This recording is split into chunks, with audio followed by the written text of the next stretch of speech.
This is Jordan Tower with JT News. Make sure you smash that like button, smash that subscribe button. Okay, so Irv Gotti passes. Jay-Z attends the funeral. Ja Rule gives a heartfelt speech. And so does Chris Gotti, which is Irv Gotti's brother. He tells a great story about Irv Gotti, how when he first got in the game, he asked DNY to front him the money for a beat machine. And he didn't even know how to make beats, but he told him he knew how to make beats. And he saw his brother trying to learn the manual and make 8 beats that week because that's what they wanted. And he had never made a beat in his life. I feel like that's a lot of people's story getting into the game. And if you really want it, you're going to make it happen. You're going to learn on the job.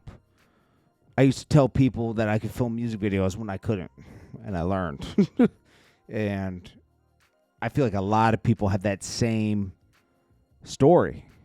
You know, you just learn on the job. Like, yeah, I could do it. And then you got to learn how to do it. It's risky.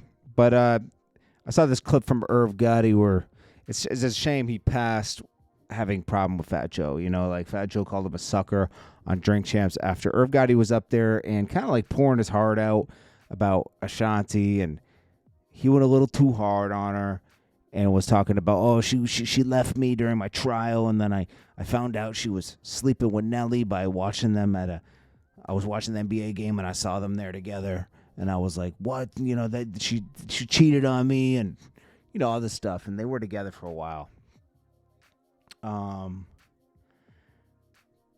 But, you know, I don't know, you know, and then Fat Joe shouldn't have called him a sucker publicly. He should have called him if he disagreed with that because they were good friends. And honestly, Irv Gotti saved his career with that song with Ashanti. He produced that song and gave it to Fat Joe. It saved his career, to be honest with you, because Fat Joe wasn't doing too well around that time. Chris Gotti also didn't voice this at the funeral, obviously, but you know he said that Fat Joe kind of violated by not calling Irv privately, call him a sucker, and they could hash it out. He publicly called him a sucker, then apologized quietly. Fat Joe does a lot of sucker shit like that, like the way he handled Big Pun's passing with his family. He didn't just give them everything. He pieced them out and didn't open the books for him. And yeah, that was his artist, but also at the same token,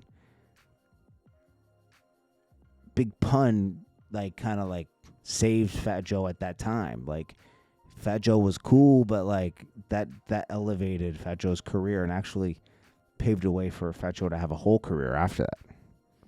I don't care what he says. That was necessary.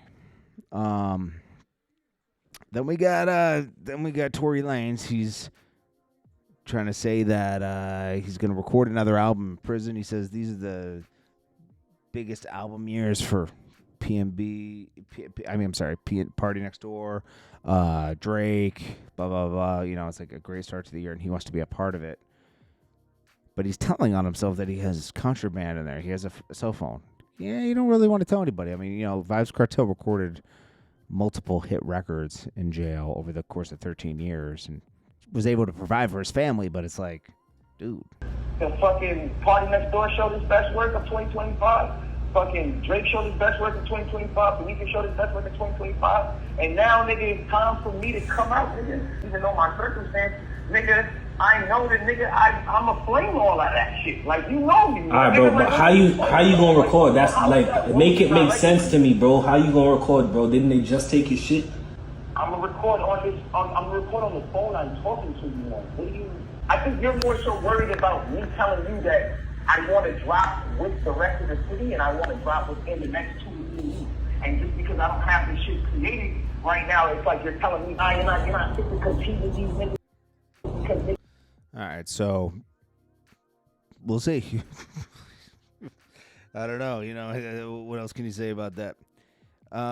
50 Cent wants his money by Monday. He put it on his Instagram. Megan Cuniff, the court reporter that hates Tory Lanez and uplifted Meg Thee Stallion, when there's a lot less evidence than what had just happened to A$AP Rocky. But she was hating on the A$AP Rocky trial, too. She was like, oh, he's going to jail. This is unwinnable. And then, 50 Cent didn't bet her. He just bet everybody. He says, I got A$AP beating this case. I bet $500K. A$AP Telly just trying to get some money. Picked up the shells himself. He was like an officer doing his own investigation. Megan Kuhn said, I'll take that bet. Well, she lost because it was reasonable doubt that had A$AP Rocky win, and that was a 50-50 gutsy bet on A$AP Rocky's part. Most people wouldn't have taken that bet, but he did. I wonder what his lawyer said. I bet you his lawyer was like, yo, you should just take the plea deal, bro. And he was like, nah, we're going in. I'm glad he won, though, because A$AP Rocky was just trying to make $30 million for doing nothing. He set the whole play up, though. Crazy. Spooky. Hilarious. This is Lefty Gunplay. He's doing shows off of these 4 words right now that he said on Turn the TV Off. I don't know if you saw him in studio recording this song. Oh, my gosh. No wonder they could only use 4 words. He was in there going like... He was in there like, what was he saying? Go to the store, get some juice. Like, and they were like, yo, we can't use this. Just say these 4 words. Kind of like you would say like a kid or something. So you get a kid's voice on there. Bro, it's horrible. Camron agrees with Gilly, co-signs Gilly, and says, hey, I was never invited to a Rock Nation brunch, but I would respectfully decline because I already met Jay-Z. It's for people who've never met Jay-Z or just want to hang out. Just go up to Jay-Z. Very nice to meet you. You don't get anything from it. You don't get any brand deals. You don't really network with anybody. You're seeing people you see all the time in the music business, and they ain't really trying to share their connects with you. It's not a place where brands and meets creators. It's nothing like that. It's really just a place to show that Jay-Z can get a bunch of famous people in a room, and it shows his clout and his network. It's really for Jay-Z. It's a show for Jay-Z to show that, hey, look what I can do. I can put all these people together, and they just clamored to shake my hand. Alley Boy comments on Scooter and Rollo having issues. Rollo called out Scooter for not reposting his album, not showing the same support he used to. And it's because this paperwork came out where even 1090 Jake looked over and said, you didn't really tell on anyone because everybody took their plea deals. It was impossible for you to tell on somebody. Impossible. But these are the same people, him, Boosie. Boosie stands on it too. I can't mess with Rollo because he sat down with the feds and told them fake stories. But Big Meech has actual like paperwork where his assistant was setting people up, right? And he's named in the court hearings, right? For Cuffy. Tammy Combs mentions him. She doesn't say he did anything, but she mentions him, and she mentions that, yeah, Cuffy called him to call me to get this guy's number and this, and then that's how the whole setup happened, you know? But they were like Rollo's right. They were, especially Boosie. Boosie was a groupie. He spent his own money to go perform at the Big Meech concert for free, and Big Meech wasn't even going to be there because he couldn't be there. That's corny. I bet you Little Baby was getting paid something. If you're going to bring that many people, because if Big Meech was only going to get $80,000 off the show, and it was going to bring in a lot more than that, right? Why? First of all, it didn't, because nobody reposted it. Because when you're doing a show for less than your cost, you're not going to post the flyer, too. I ain't going to be your marketing department, too. The only person that posted it was Rick Ross and Boosie. Obviously, that didn't have a good result.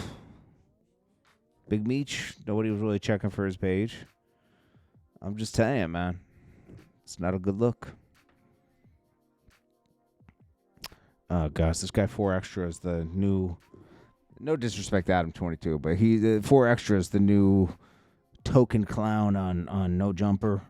He pretended to strangle Orlando Brown because Orlando Brown was acting goofy on the show, and he was calling him Kiki.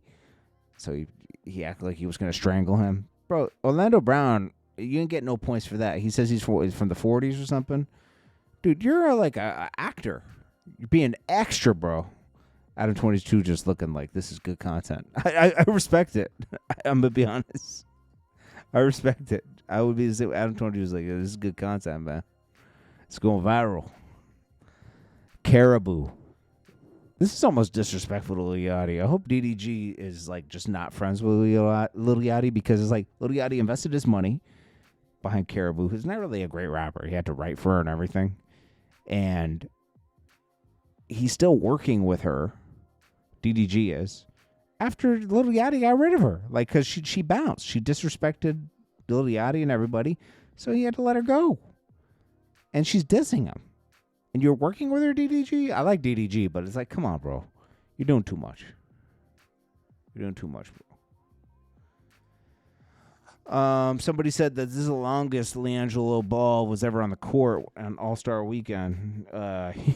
He was on the NBA court because he was performing his song. Bro, I wonder if he's going to have any more songs after this one. Because, like, Def Jam might want a refund, bro. I don't know. We'll have to see. And Ja Rule also gave a heartfelt speech at Irv Gotti's funeral. I think we already talked about that, but Jay-Z was there. It's a good send-off, man. It's sad, man. He did a lot for the game. That you wouldn't have had. He was very important in New York City hip-hop, man.